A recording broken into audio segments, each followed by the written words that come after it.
ओम शांति। आज दिनांक 29 अगस्त 2022 बाबा ने महावाक्य में हम बच्चों को जो मुख्य शिक्षाएं दी उनका मनन करेंगे। बाबा कहते, मीठे बच्चे, तुम्हें अपनी देवी मीठी चलन से बाप का सो करना है। सबको बाप का परिचय दे वर्षे का अधिकारी बनाना है। बाबा कहते, मीठे बच्चे, तुम्हें अपनी देवीय मीठी चलन से बाप का सो करना है। सबको बाप का परिचय दे वर्षे का अधिकारी बनाना है।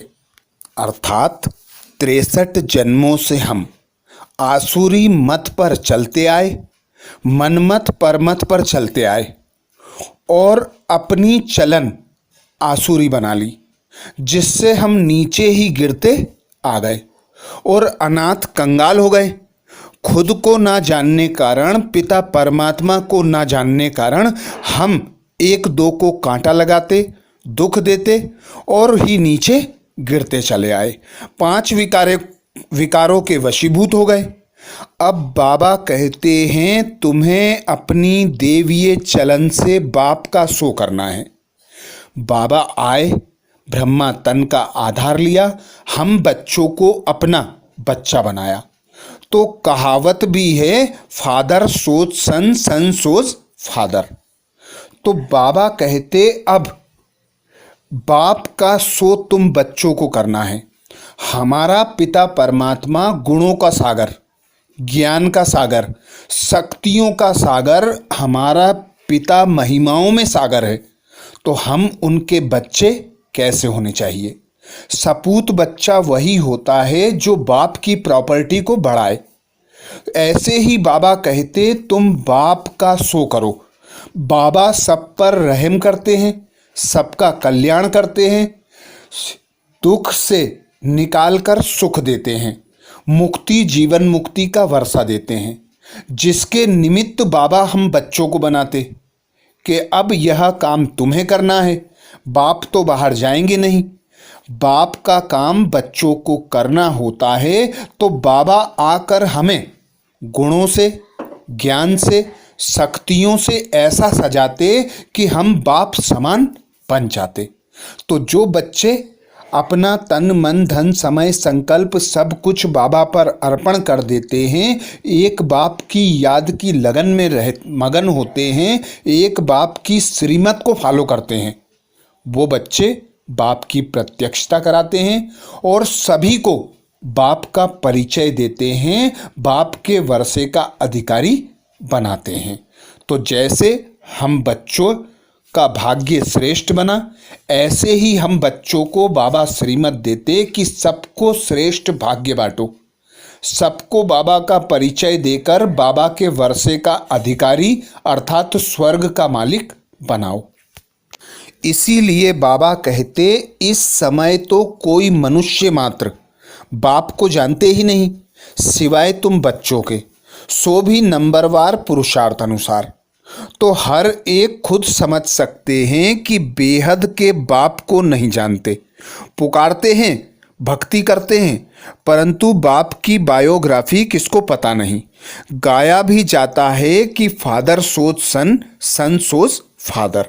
अब तुम बच्चों को ही बाप का सो करना है, फादर को अपना सो नहीं। बाबा कहते, फादर तो अपना सो नहीं कर सकता, फादर तो बाहर नहीं जाएगा। तुम बच्चों को ही बाप का परिचय देना है। यह भी समझाते हैं कि बेहद का बाप स्वर्ग का रचयिता है, तो वर्षे में स्वर्ग ही देगा। प्रश्न किया बाबा ने, जो बच्चे देही अभिमानी हैं उनकी निशानियां क्या होंगी? जो बच्चे देही अभिमानी हैं उनकी निशानियां क्या होगी? उत्तर में बाबा कहते, वह बहुत बहुत मीठे लवली होंगे, वह श्रीमत पर एक्यूरेट चलेंगे, वह कभी किसी काम के लिए बहाना नहीं बनाएंगे, सदा हाजी करेंगे, कभी ना नहीं कहेंगे। जबकि देह अभिमान, बाबा कहते, जबकि देह अभिमानी समझते हैं यह काम करने से मेरी इज्जत चली जाएगी, देही अभिमानी सदा बाप के फरमान पर चलेंगे, बाप का पूरा रिगार्ड रखेंगे, कभी क्रोध में आकर बाप की अवज्ञा नहीं करेंगे, उनका अपनी देह से लगाव नहीं होगा, शिव बाबा की याद से अपना खाना आबाद करेंगे, बर्बाद नहीं होने देंगे। अर्थात बाबा की श्रीमत पर चलना, मीठे लवली होकर खुश रहकर खुशी की मिठाई बांटेंगे। और बाबा कहते कभी भी किसी काम में ना नहीं कहेंगे, हर काम में हाजी का पार्ट अदा करेंगे, बाप का पूरा पूरा रिगार्ड रखेंगे। बाबा कहते कभी क्रोध में आकर बाप की अवज्ञा नहीं करेंगे, क्योंकि जो बच्चे क्रोध में आकर बाप की अवज्ञा करते हैं, श्रीमत की अवहेलना करते हैं, देह अभिमान में आकर खुद को गिरा लेते हैं, ऐसे बच्चे बाबा कहते देही अभिमानी नहीं बन सकते। देही अभिमानी तुम्हें रहना है सतयुग में, जहाँ सब आत्मा भाई भाई के स्वरूप में रहते हैं, एक दो को रिगार्ड देते हैं, सभी मीठे होकर एक दो को खुश सुख देते हैं।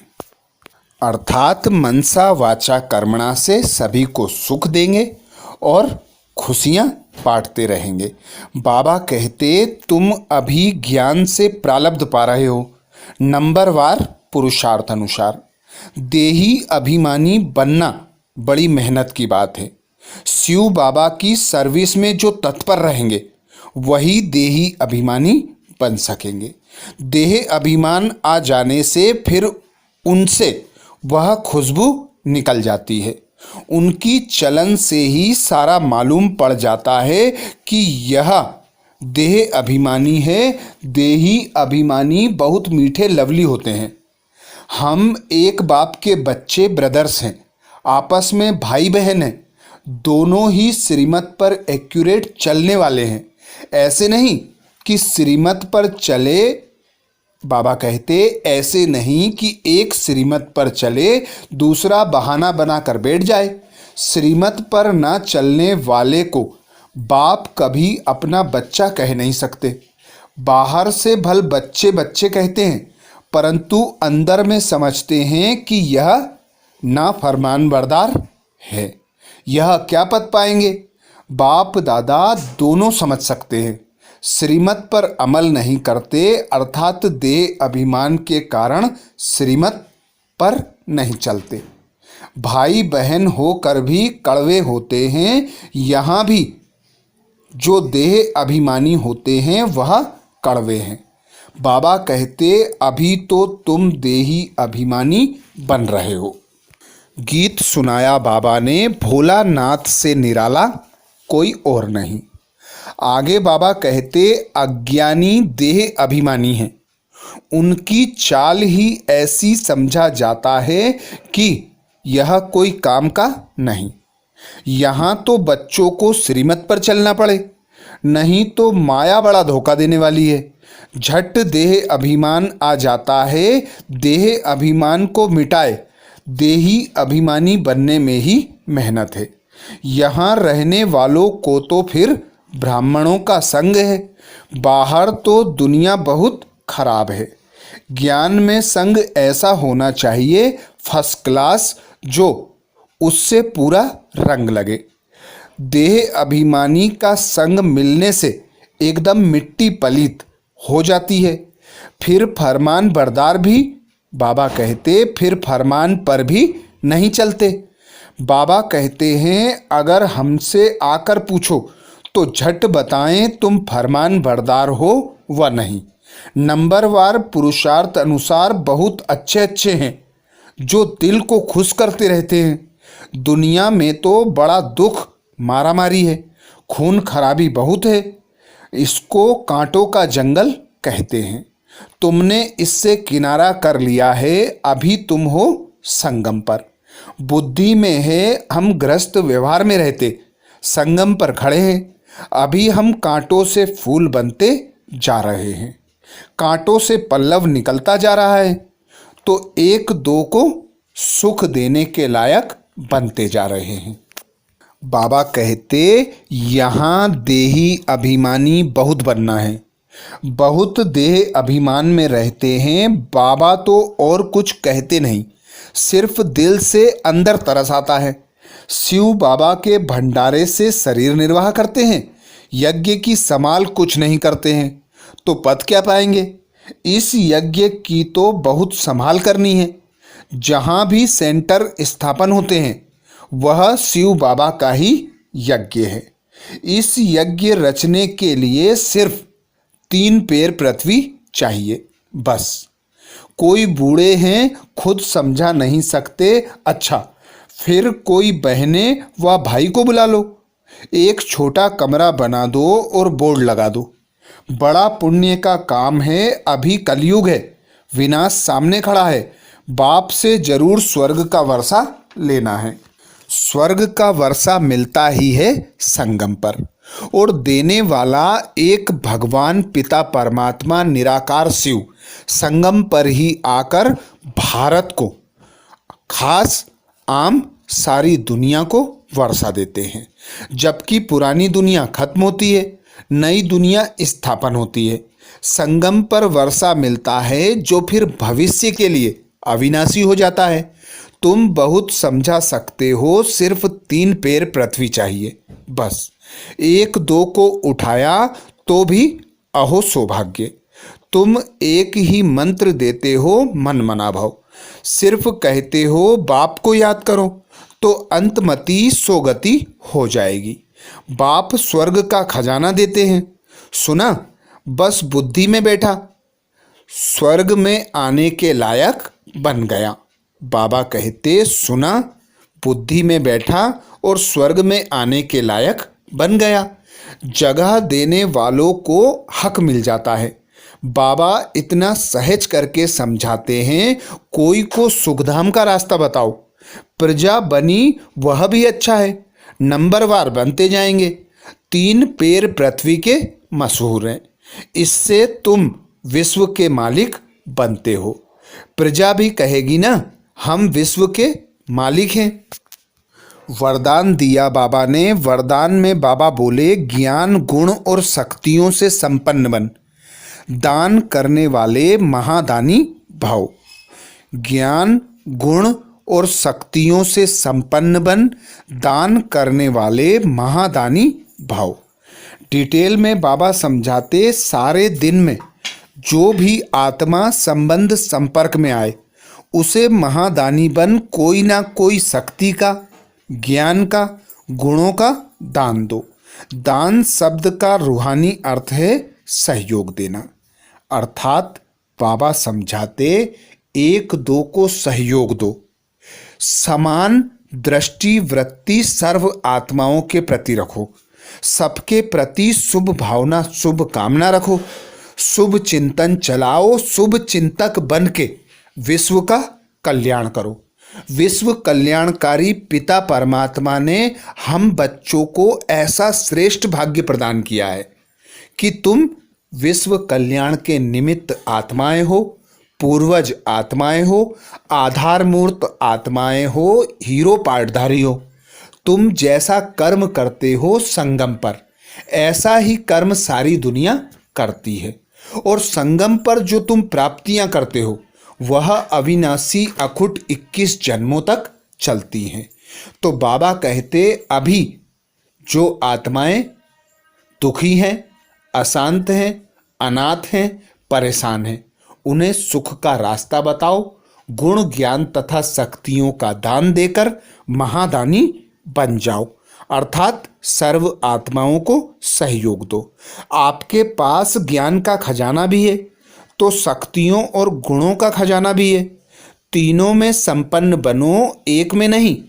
कैसी भी आत्मा हो, गाली देने वाली, निंदा करने वाली भी हो, उसे भी अपनी वृत्ति व स्थिति द्वारा गुण दान दो। अर्थात बाबा संगम पर हम बच्चों को जो गुण ज्ञान तथा शक्तियाँ देते हैं वे अखुट अविनाशी होते हैं। बाबा कहते जितना बांटोगे उतना पदम गुना बढ़ते जाएंगे, जितना बांटोगे उतना संपन्न संतुष्ट बनते जाओगे। तो सर्व शक्तियों में, सर्व गुणों में, ज्ञान के रत्नों में संपन्न बनो। तीनों में संपन्न बनकर सर्व आत्माओं को दान दो और महादानी बन जाओ। चाहे निंदा करने वाली हो, चाहे ग्लानि करने वाली हो, अपकारी हो, हर आत्मा के प्रति समान दृष्टि वृत्ति रख सबका कल्याण करो। स्लोगन में बाबा कहते जो एक बाप से प्रभावित है उन पर किसी आत्मा का प्रभाव पड़ नहीं सकता। जो एक बाप से प्रभावित है उन पर किसी आत्मा का प्रभाव पड़ नहीं सकता। अर्थात बाबा आकर हमें हमारे गुण ज्ञान तथा शक्तियाँ जो पुराने संस्कार थे उनसे मुक्त कराकर बाबा के जो गुण ज्ञान तथा शक्तियाँ हैं उन्हें धारण कराते, तो बाबा के हम प्रभाव में आ जाते। और जो बाबा के गुण ज्ञान तथा शक्तियों के प्रभाव में आत्मा होती है वह सदा एक बाप की याद की लगन में मगन होती है, बाप के ज्ञान के मनन चिंतन में मगन होती है। उस पर किसी भी आत्मा का, पुराने देह का, देह के संबंधियों का कोई भी प्रभाव आ नहीं सकता। अच्छा, ओम शांति।